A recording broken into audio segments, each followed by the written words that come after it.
Hey, what's up guys? So I'm in Sofia, Bulgaria. It's Monday morning, so it's quite quiet at the moment. We're gonna go around the city, explore a bit, check it out. I got a really nice vibe from the first night that I was here, which was last night.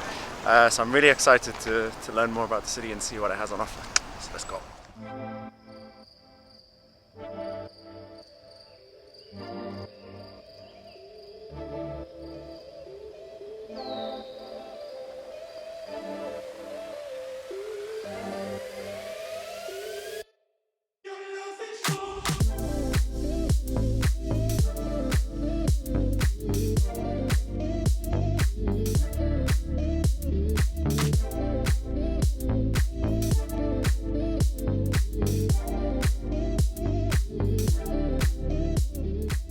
Hey guys, so as promised, I'm sharing some of my experience from my travels this summer with you. You'd have seen from an earlier video on the channel that I went to Paris to visit one of my friends and we talked a bit about his new apartment that he'd bought. You can check out that video up here. And so after visiting my friend in Paris, I visited two more countries, with one of them being Bulgaria. Since the pandemic and up until this year, I hadn't left Spain to travel abroad. My first trip abroad this year was to Dubai earlier this year, and of course now these trips that I've made it's my second time kind of outside of Spain since the pandemic. And as someone who likes to travel, likes to explore, who's visited a lot of Western Europe already, I was really eager to explore Eastern Europe and visit some countries that I'd never been to. And Bulgaria sparked my interest this year. I'd seen a lot of good things about it online, a lot of interesting stuff about it, so I essentially decided to go and visit and explore. So let me tell you about my time and my experience in Bulgaria and what I thought of it. For those of you that aren't familiar with Bulgaria, it is a country in the Balkan region of Eastern Europe.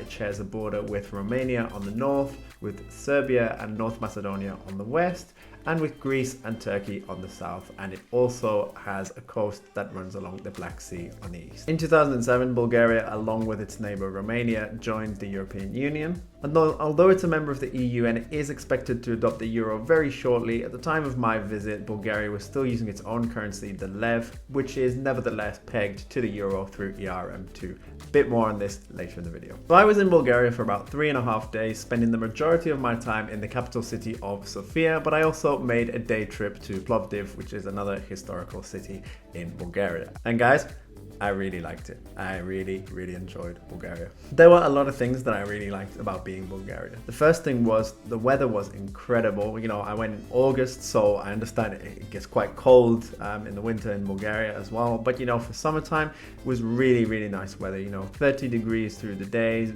really bright sunshine.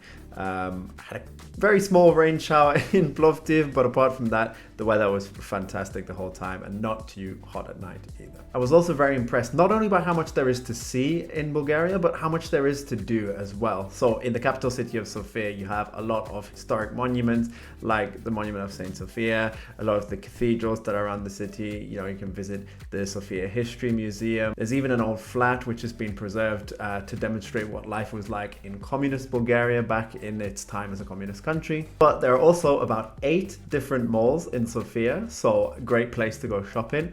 There are a lot of bars and restaurants, particularly if you walk down the main street of Vitosha Boulevard at night. You can see there is such a lively and vibrant atmosphere in the city of Sofia, and it was really great. Alright, so I'm at a place now called Beat. It's like an open air food court. It's got like bars. It's got really cool food. I just had some nice tacos, which were really good. And this is a really cool spot. You know, it's Monday, so there's not too many people here right now, but I'm sure that on a weekend this place is popping.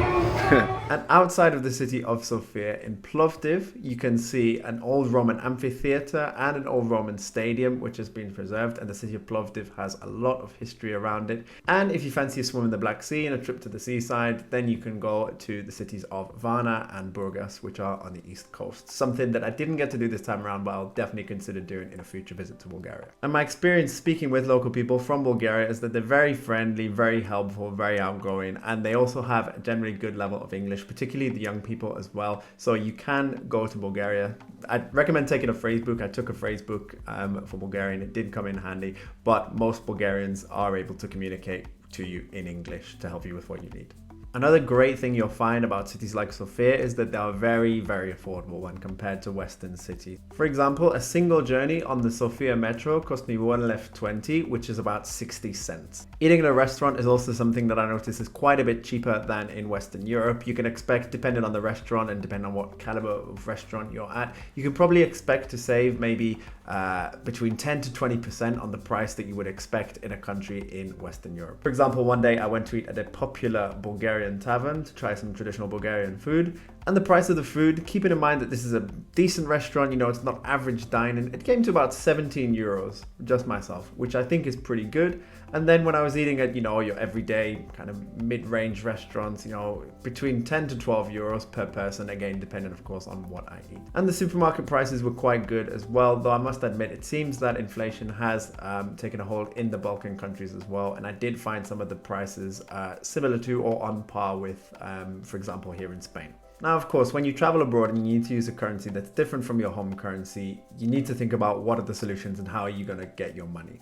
As I was preparing for this trip, Bulgarian lef was not easy to find in the traditional bureau de change, and those that did have it were charging terrible exchange rates. As I mentioned earlier, the lef is pegged to the euro. That means that the exchange rate stays flat. It does not change. And the official exchange rate on the European Central Bank website is that 1 euro is equal to 1.9558 lef. The best I found was 1.81, and that was in Spain, and a lot of other places that I looked at were charging 1.7. Now, quick maths here tells me that for every euro you want to exchange, that's about a 10-cent loss. So you can imagine if you're taking 200, 300 euros with you to Bulgaria, and that's about a 20-30 euro loss just on exchanging your money. So my solution for this trip was to take my two preferred multi-currency cards, one of them being Wise and the other being Vivid. So looking at TransferWise here on my phone, if I want to change euros to Bulgarian lef, they will give me an exchange rate of 1.95545, which is incredibly close to the official exchange rate on the European Bank's website.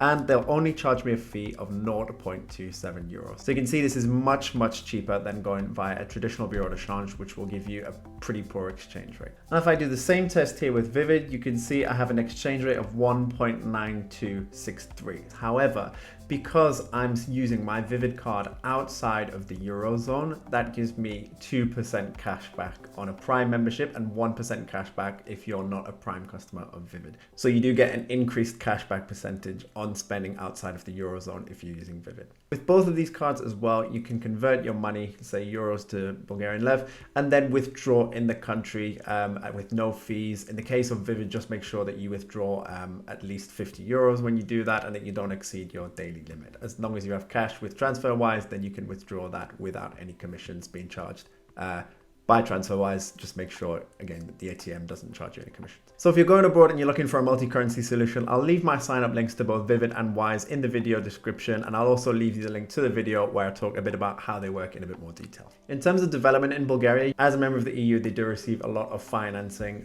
for projects and development from the European Union, and that can be seen around the city as well. In terms of property, there could be some interesting opportunities in Sofia. I noticed a lot of new developments coming up around the outskirts of the city. Not so much in the city center, because from learning about the history of the country, Bulgaria was once a communist country up until the fall of the USSR in 1989, and during that period property was heavily regulated. So there are a lot of old Soviet style high-rise buildings in the city center of Sofia, so that's why you see more of these developments on the outside. And in terms of price, there's some very interesting offers. When you compare them to Western Europe, they're a lot lower, of course. Just taking a couple of examples here from one property website in Bulgaria. Again, this will very much depend on the area of the city, what kind of property you're buying, all that kind of stuff. But you can see that for buying, you can get kind of between 1,500, 1,800 euros per square meter. And when it comes to rent, you can maybe get between 4 to 7 euros per square meter. Very interesting. Perhaps there's some investment opportunities there. And from a rental perspective, you know, a much lower cost of living from a rental perspective than compared to a lot of places in Western Europe. And building on with some of the stuff we've already talked about in the video, I think Bulgaria is a very interesting destination for digital nomads. Bulgaria has quite an interesting tax regime compared to a lot of countries in Western Europe. So it has a flat income tax of 10%. There are no progressive scales in the income tax system. It is a flat 10% tax.